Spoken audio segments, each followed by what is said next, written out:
Hello everyone and welcome to Victoria's Cantina. Today we're having a look at the Mattel DC Universe Classics and Batman Unlimited Batman figures.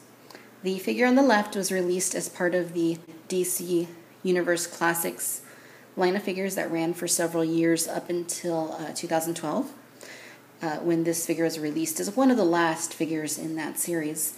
The figure on the right is a repaint of that very figure that came out later that year into early the following year as part of the new Batman Unlimited line, which is no longer being made either. And as you can see, both figures are 100% exactly the same. The only thing that separates them is the fact that they have significantly different paint jobs.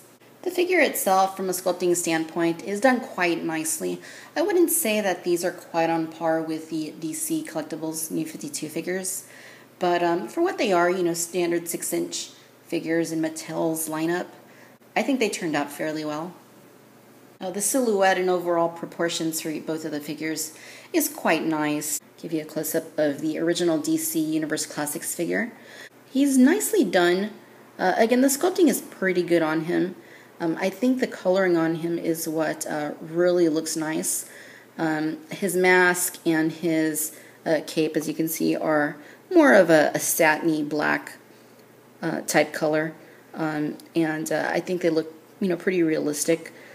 Colorings, very nice. I really like the deep gray. The belt is a little bit too bright yellow. I think if it would have been more of a subdued gold, I think it would have looked a bit nicer.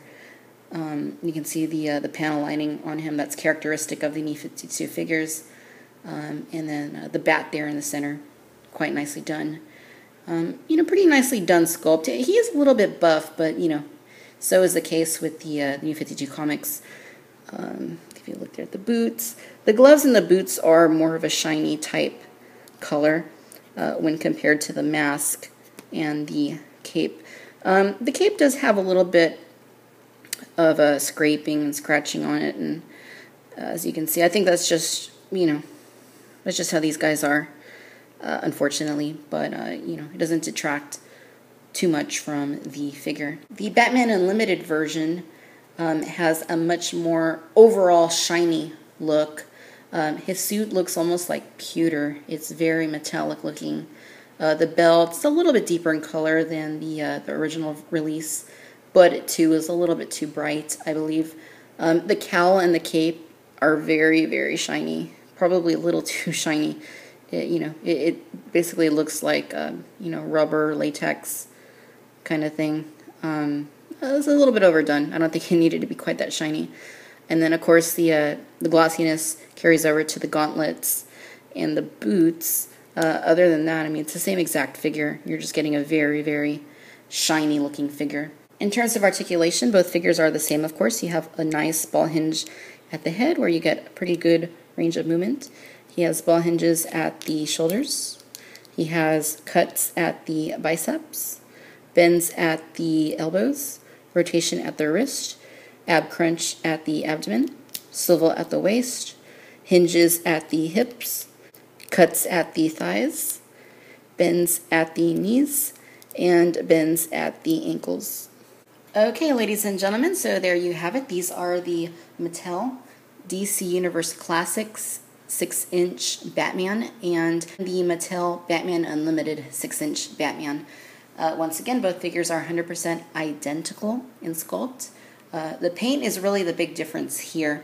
I think that overall, the initial release here on the left more closely resembles what we see in the New 52 comic book in terms of coloring.